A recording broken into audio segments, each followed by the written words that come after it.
What up, y'all? This isn't the usual fitness video, but thought I'd post something because felt a little moved. Tonight I was at youth group, and they were talking about if you wanna preach and stuff, that come to us, we can help you. But I didn't really feel I was ready yet to. But I felt like I could at least use the platform I have, the little bit of people that follow me, to use a little bit. I want to talk about a lesson I learned 3 or 4 weeks ago. I went to a men's Bible study, and it was about spiritual warfare. Now, I think people forget that yes, God has power on what happens in this world, but so does another person or another being, I guess you could say, Satan. Satan has the ability to tempt us and put us in situations that aren't great and kind of suck. And I think people think, well, if God's so awesome and this loving God, then why would He allow us to be put in these situations? Why would He allow Satan to tempt us? Well, there's a couple reasons. One of them, it's a test of your faith. It's a test of, are you ready for that next step with God? Are you ready for it? It can be a test of faith too. Um, Life is life. God gives us free will, and whatnot, and we can pray for help and whatnot, and God will help us. Like He will help us, but it still doesn't stop from Satan attacking us, and He allows it to happen because think of it this way. I'll put it in a disciplinary standpoint. Not that God's gonna like not. Don't take this the wrong way, but what my dad tells me is that when he disciplines me, he does it out of love. He disciplines me out of love because he wants us to learn and wants me to grow from my mistakes. God will kind of do the same thing with temptation and allowing Satan to tempt you or allowing Satan to affect your life. Take a look at some of the not even greatest Christians, not even greatest religious people, but greatest people in general. Where they started, I'm pretty sure, what was it? Whoever started Amazon, I forgot his name, started in his garage. He started in his garage. The whole thing, Amazon, started from a garage. Elon Musk, many failed rocket testings, almost went bankrupt, had that one rocket work. Like, there are so many people that they didn't make it in life by having everything la-di-da and great and awesome. They made it through life because of their struggles, and they got through those struggles and persevered. The same thing goes with faith in God. Satan will try to tempt you. God will allow it to happen sometimes. It's part of life. It's how things go. God's not your crutch. God is not your one fix all thing. He is a person, or not even a person. Sorry, he's a God. He is your Father in heaven. He's meant to somebody you're supposed to have a relationship with, not just be your crutch. So God will allow Satan to tempt you and allow him to attack you. But the perseverance, how you put your faith in God is what, like, faith in Jesus will get you through it. Like, take a look at Christians wise. Take a look at some Christians that, like, some preachers, they didn't just do it like through la di da. They've had struggles in their lives and they persevered and they used those struggles as a way to further God's kingdom. So think of it this way: if you're a Christian or if you're a believer and you're going through a lot and you're like, why is God letting this happen to me? Blah blah blah blah. I guarantee in the future you're gonna look back on it. It's like, dang, I'm glad God let me go through that because I learned stuff. I grew as a person. I grew stronger in my faith. If you're a non-believer, then I suggest you start praying. I know if you don't believe, you're not going to want to pray, but I'm telling you, God is the best thing you can do. God is the best move you can make. And if you want to have a talk in the comments, I guess you want to DM me. I have my Instagram, I think, um on my YouTube, one of my videos. But if you don't know my Instagram's Andrew Miller 2010.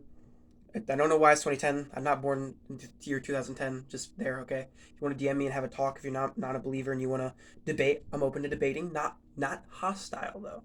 I'm here to have open talks, open conversations. Well, why you don't believe in what you think compared to what I think, and I can give you a little bit of insight on why God does exist. But I'm saying this is spiritual warfare. People often wonder, well, why are we in the mix of it? Why are we between this? Why are we in the middle of God and Lucifer, Satan, devil, whatever you want to call him, battle? Because we're what's being fought over. Think of it. When God cast out Satan out of heaven and cast him down there, first thing he did was go tempt Adam and Eve. First thing, right off the bat, he's like, yeah, let me go ruin God's creation. Let me go have a little bit of fun trying to ruin it, right? So we all sin because of the serpent temptation of Adam and Eve. We all come from Adam and Eve. We all sin because of it. So the battle is Satan trying to get as many people to come to hell as possible, as many people to be damned just like him. All right, he wants to bring as many people down with him as possible, and God's fighting over that. He's trying to help us. He's trying to give us a way out, even though most of the time, all of the time, all people don't deserve it. We do not deserve the way out, but God gives it to us because He loves us, and that's just the thing, man. You have to take back and, like, if you're going through a struggle, take a step back, look at it, think about it this way. I know I'm struggling a lot. I know this sucks. I know I'm going through a really hard time, but I know in the end God's got me. In the future, I'll look back at this, man. Dang, I grew as a person. This helped me grow in my faith. You gotta take a look at it from a different perspective. Not that God's not helping me. God's not doing anything for me. You gotta take a look at it from a different perspective. He's using your struggle as a way to help you grow as a person and help you grow in your faith and help you grow His kingdom. Because ultimately, as Christians, our job, our duty, the reason we're put on this earth is to help fight back against Satan, against what he's trying to do is damn people to hell. We're meant to help bring people to Christ, meant to help people get to heaven and help them learn more about God and get them have a relationship with God. Satan, the exact opposite. He's trying to bring as many people down with him as he can, and our job is to counteract that as Christians. Now, I know I'm not a great speaker. I'm still getting used to this talking about God thing online. I'm not really good at talking online in general, if y'all couldn't tell. But anyways, I'm telling y'all, take a look at it from a different perspective. Don't try to blame everything on God, because one, God might allow it to happen, but He's not the one doing it. All right, just He will help you, but He will also use temptation and struggle as a way to help you grow.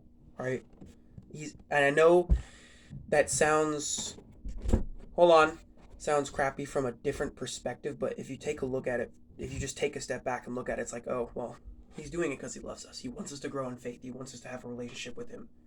And if your life was all sunshine and rainbows, you wouldn't want to come to God, because God is meant to not only be a relationship with Him, a friendship. Yes, He will also help you in your time of need. And if everything was so lottie-dottie-dandy, then you wouldn't need Him. Just say, think of it this way: if you're heaven's perfect, right? We're in eternal worship with God. We're already with Him. When we're not with Him, there's gonna be struggles. We're separated from God. There's always gonna be struggles as long as we're separated from God. Therefore, God allows those struggles to happen because it will help you grow in that faith and help you be able to use those struggles to help other people. Sorry, I know I'm not. No, it sounds a little complicated for some people, but to me, it makes sense in my brain. But I'm telling y'all, trust God. Don't take a look at it of God hates me, God does this, God does that. Take a look at it from a different perspective. Take a step back and realize this is going to help me one day. All right. And yes, praying does work. All right. It does work. But it's also not always the answer you want to hear. It's not going to be yes all the time. It's not going to be all sunshine and rainbows all the time. Because if it was, what would the point of having a Father in heaven be, having a relationship with God be? If your life, it's like a best friend. I'm going to use the best friend again analogy. If your life was all perfect and you didn't need anything, then why would you need a best friend? Your life's perfect already. You don't need that. But since we're separated from God already and we're dealing with these struggles, we need to come to Him for help. And the answer is not always going to be what we want to hear. But that's my little message for y'all. Sorry if y'all don't get it. I'm still getting used to this speaky thing. But sorry, I'm breathing heavy because I'm nervous. But peace, y'all. Have a good night.